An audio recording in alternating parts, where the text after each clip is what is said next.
Ok. Nous voilà de retour. Oui, Amwen. Salut Monia. Ça va? Allez, informel partie 4.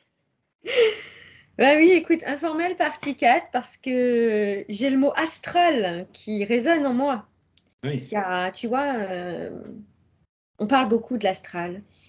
On parle beaucoup, alors, de ce que j'ai vécu en expérience, hein, de l'extérieur, on dit toujours, hein, l'extérieur t'amène l'expérience de l'intérieur. C'est que j'ai déjà entendu, ah, je suis plus dans l'astral, euh, j'ai plus d'implant, j'ai plus d'interférent, il n'y a plus rien. Et je me dis, waouh, cool. Je continue encore à travailler sur moi. Comment ça se fait que je ressens encore plein de choses? Après, je sais pas ce que c'est. Maintenant, j'ai passé le cap où je vais pas me dire, ouah, c'est peut-être un interférent, c'est un implant. Non, je vais pas mettre de forme dessus. Il y a une vibration. Allez, je m'en fous, je m'en tape, comme elle dit Kim. J'adore ce qu'elle dit. Je m'en fous, je m'en tape et on le passe. Mais effectivement, quand quelqu'un vient vers toi, toi en tant qu'accompagnant, on te pose la question. Tu réponds quoi? Parce que bah, moi, là, Ben, j'ai tendance à ne pas répondre, mais à questionner. ok. Parce que dire qu'on n'est plus dans l'astral, c'est faux. Déjà, on est tous dans l'astral puisqu'on a un corps émotionnel. C'est celui qui fabrique l'astral. En résumé, évidemment, c'est un tout petit peu plus complexe que ça, mais voilà, ça résume. Donc la question n'est pas d'être dans l'astral ou de pas être dans l'astral, c'est est-ce que tu as la capacité de passer l'astral? Est-ce que tu es en capacité de recueillir de l'information hors astral? Est-ce que nous sommes en capacité d'exprimer la vibration qui vient directement de notre esprit, qui perce l'astral? Il fait que des allers-retours dans l'astral. Et le meilleur moyen de le savoir, c'est est-ce que lorsque j'émets quelque chose, lorsque je parle de quelque chose, ça me met en mouvement au niveau émotionnel. Si ça ne me met pas en mouvement émotionnel et que je suis calme et quiet dans ma présence, c'est que je ne suis pas dans l'astral. L'information que je transmets n'est pas dans l'astral. L'information que je transmets vient directement d'esprit pour s'adresser à un autre esprit. Si cet esprit a encore quelque chose à faire au niveau astral avec la personne qui croit ne plus y être, elle va avoir la réaction adéquate. Soit elle va me sauter dessus, parce que je viens de mettre en mouvement. C'est pas moi qui ai mis en mouvement, on est d'accord, ça va être d'esprit à esprit que ça se discute, ça. Et moi, je suis le véhicule qui transmet. Voilà, ça s'arrête là. Elle va me sauter à la gueule en me disant, ouais, non, c'est satanique, c'est machin, c'est OK. OK. C'est la personne qui réagit, c'est pas moi. Moi, je sais ce que j'ai transmis. Ou ce que ma hiérarchie m'a demandé de transmettre. Quand je parle de ma hiérarchie, c'est ma propre ligne de hiérarchie.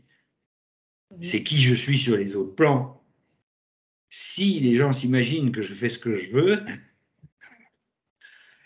eh ben, je les laisse se l'imaginer. Arrivé à un certain stade, on ne veut pas faire ce qu'on veut parce qu'on n'est plus dans le corps de désir, on n'est plus dans le corps. C'est pas de cette volonté-là qu'il s'agit.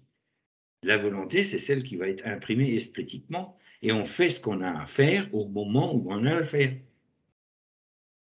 Et on sait très bien que les réactions qu'il va y avoir sont nécessaires pour la personne. Puisque si moi je ne bouge pas, c'est que ça ne m'était pas adressé à moi. Je fais que transmettre. Et donc j'ai le détachement nécessaire, mon corps émotionnel ne va pas s'embarquer dedans, dire qu'est-ce que j'ai encore dit, etc., etc. Toute la culpabilité, tout ça c'est de l'astral. Voilà, parce que ça justement, je voulais te dire, donc si maintenant tu dis quelque chose et que ça te met en mouvement à toi Ah, aussi, c'est que c'est astral et que tu devais le tout vivre. à fait. Et j'y suis soumis, par moment. Et Ok, c'est parce que justement mon corps émotionnel s'est mis en route que j'ai le déclic en disant ah, ça, c'était pas tout à fait aligné ce que tu as dit. Donc, quelque part, c'est aussi un élément d'appréciation qui, qui, psychologiquement, n'a pas à te mettre en mouvement. Là, on n'est pas dans la psychologie, on est dans l'esprit. Hein. On est dans la psychologie évolutionnaire, oui, pas dans la psychologie classique. La psychologie évolutionnaire est à la psychologie ce que l'avion est à la voiture. Hein. Ce sont deux moyens de transport, ok, mais l'un s'affranchit des obstacles de l'astral. Mais l'autre est nécessaire, quoi, si tu veux, pour faire les petits bouts de chemin des fois. Alors, je te coupe parce qu'en fait, tu as été coupé à psychologie évolutionnaire. Bah, moi, je t'ai plus vu, ça a bloqué. Ah, très bien, c'est qu'il n'y a pas de Alors, toi, hasard, c'est que ça ne devait pas passer. Est-ce qu'on le voilà. remet ou pas? C'est comme toi, tu le sens. J'ai dit la psychologie évolutionnaire est à la psychologie ce que l'avion est à la voiture. Ce sont deux moyens de transport, et là, ça a coupé encore chez toi. Est-ce que tu m'entends? Avion, voiture. Hein? Tu m'entendais? Oui, tu as dit ce que l'avion est à la voiture et après, ben, de nouveau, ça a été figé. Alors, j'adore parce que... Ce sont deux moyens de transport qui sont Ouais, nécessaires, bien sûr, mais l'un s'affranchit des obstacles oui, et passe les océans. Et des océans de conscience, il faut en traverser c'est ça. si on veut atteindre de nouveaux continents de la conscience. C'est-à-dire qu'il y a quelque chose que la voiture n'arrivera pas à faire. Elle ne peut pas traverser les océans. Donc, en analogie, c'est comme si je voulais me rendre sur un autre continent avec une voiture. J'ai toujours encore un autre moyen, c'est d'embarquer ma voiture sur un bateau. Oui. Ça prend du temps. Mais bon, si c'est le temps nécessaire parce que tu as mal de l'air, pourquoi pas? En analogie, pourquoi pas? Tout est juste. Tout est juste. Et ce qu'il y a, c'est qu'à un moment donné, il va quand même falloir passer le message que la psychologie a des limites qui sont liées à la connaissance. Et la connaissance, ce n'est pas du savoir. C'est des constructions mentales accumulées de génération en génération, de civilisation en civilisation pour aboutir à quoi? À l'exploration du corps mental dans sa totalité. Sortir de l'animalité, du réactif. Alors c'est vrai que quelque part, la psychologie a encore un vaste programme devant elle, la psychologie classique, certaines pratiques classiques, pour pouvoir amener un ego qui n'est pas encore tout à fait conscientisé à se sentir bien. Parce que sinon, il ne prendra pas le chemin, il ne prendra pas la route. Si je suis insécure lorsque je prends ma voiture, déjà, je ne peux pas aller loin. Donc, ok, j'apprends à conduire avec la voiture, mais à un moment donné, ben, je passerai le cap où je ne vais pas m'éterniser avec mon véhicule sur un bateau, machin, alors que j'ai un aéroport qui est à côté et qui met à disposition des avions. C'est la psychologie évolutionnaire. C'est un voyage un peu plus rapide pour atteindre l'autre continent de la conscience. Mais la volonté est nécessaire. Alors oui, la volonté se forge au fur et à mesure. Ce que nous appelons volonté, c'est souvent une volonté psychologique d'atteindre un objectif, un but. La volonté esthétique, c'est autre chose. Hein. C'est imposer l'évolution. Quand tu dis imposer l'évolution, est-ce que c'est ton esprit, ton propre esprit, qui se dit, parce que c'est en toi, c'est à Ah, il l'intérieur. va me brasser jusqu'à ce que je sois arrivé. Hein. C'est pas moi qui choisis là. C'est pas ce genre de volonté-là. C'est la volonté de mon faisceau, je dirais, supérieur. Supérieur en énergie. Oui, oui, j'avais compris.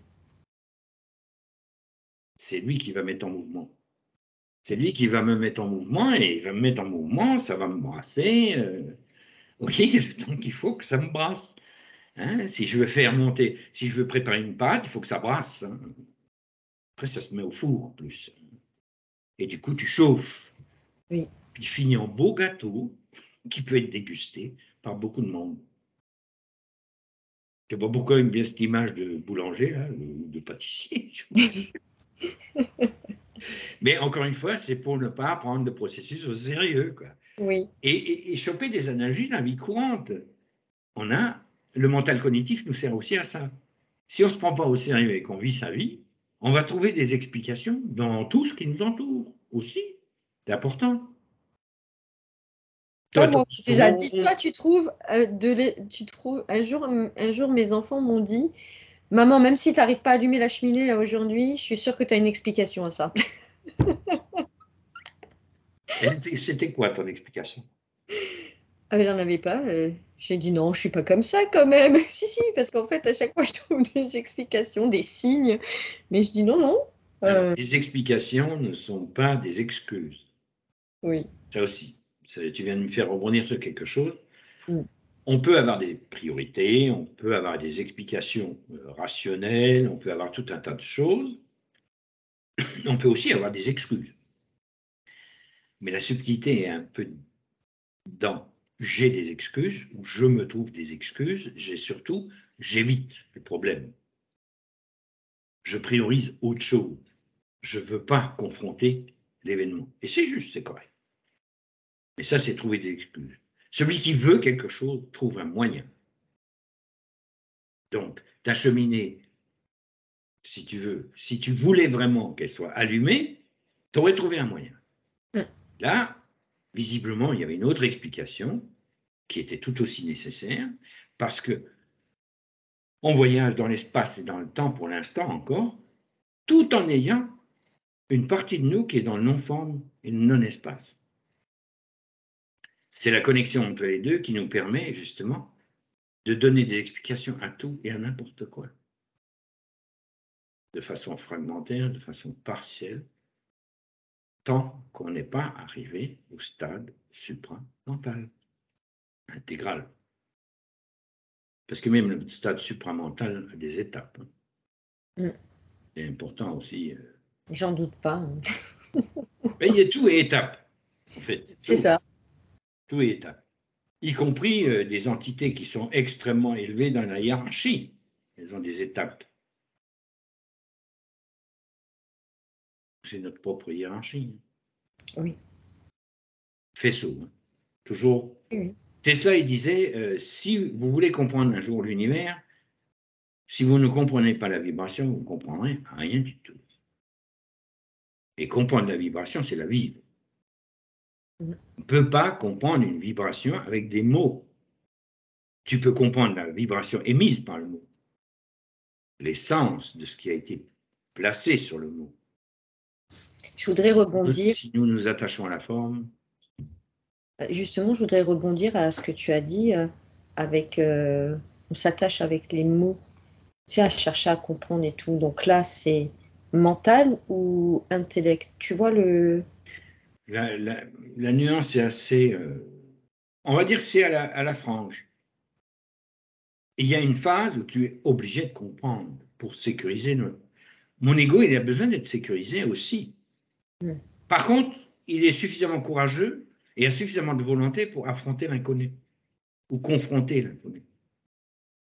Parce qu'il sait très bien, depuis le début du processus, il a de plus en plus de courage d'aller confronter l'inconnu, d'aller confronter des êtres invisibles en intelligence, s'entend. Il va les confronter d'égal à égal. Alors c'est sûr qu'il ne peut pas encore se taper le générateur principal, hein.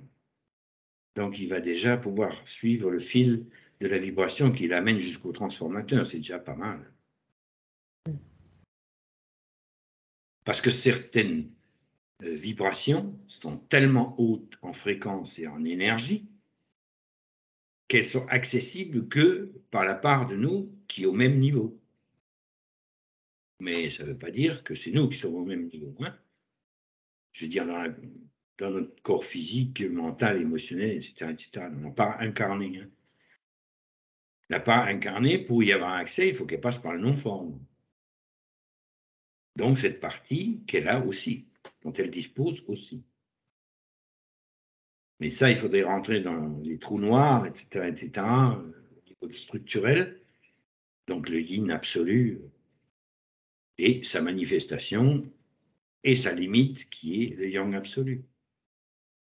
Et entre les yin absolus et les yang absolus, il y a un espace de manifestation qu'on va appeler la matière, pour simplifier. Oui. Le champ expérimental de l'âme. Allez, c'est lancé, c'est bon.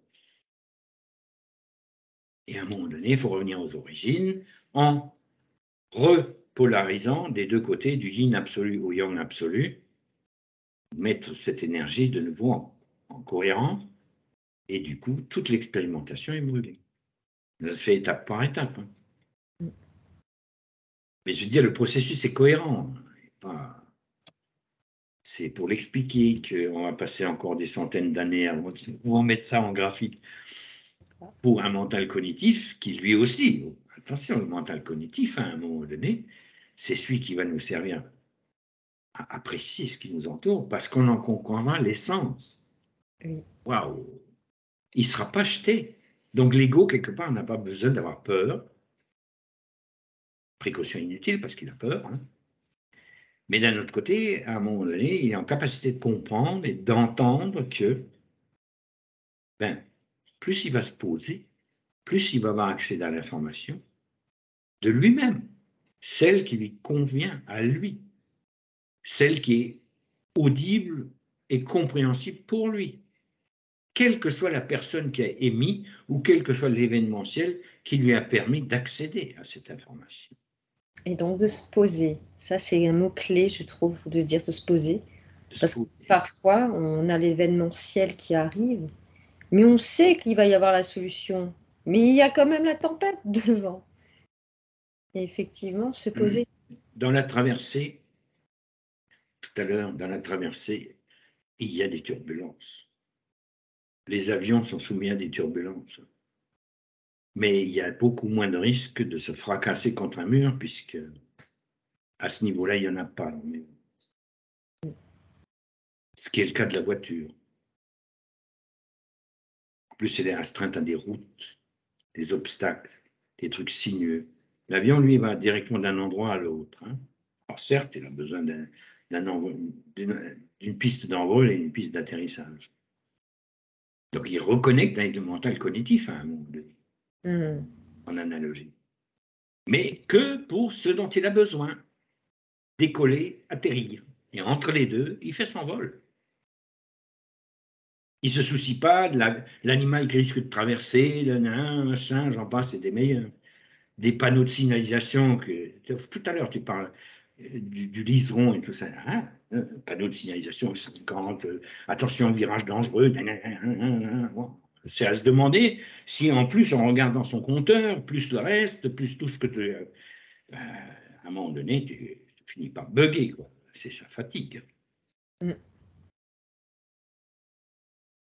C'est un peu l'analogie entre le mental cognitif et le mental spirale.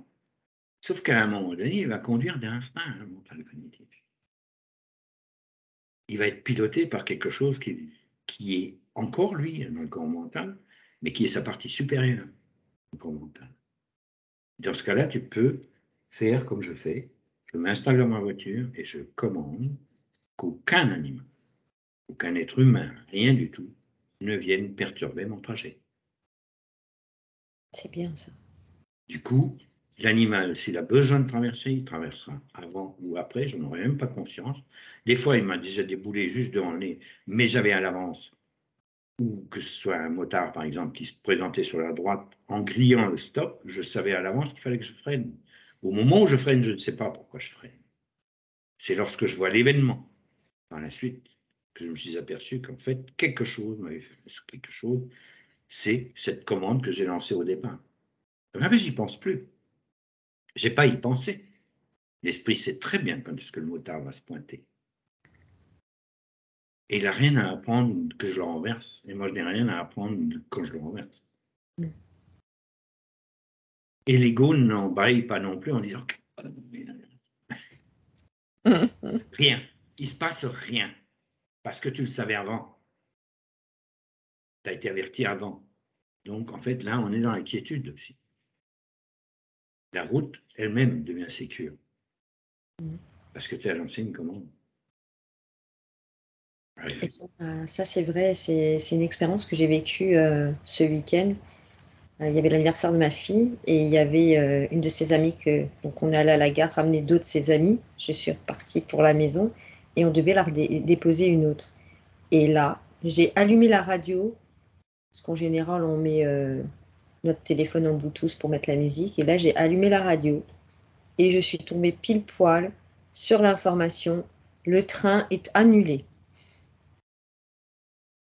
Le train est annulé. Donc, ça a été, on a pris, elle a pu prendre l'autre train, mais la jeune fille n'avait même pas l'information. Son téléphone n'a pas sonné. Et elle m'a même dit, waouh, si tu n'avais pas allumé la radio, on n'aurait pas su. Et là, c'était vraiment à l'instant. J'allume à ce moment-là. Et ça arrive de plus en plus, ces choses. Mais c'est vrai que forcément, je ne les conscientise pas tout de suite.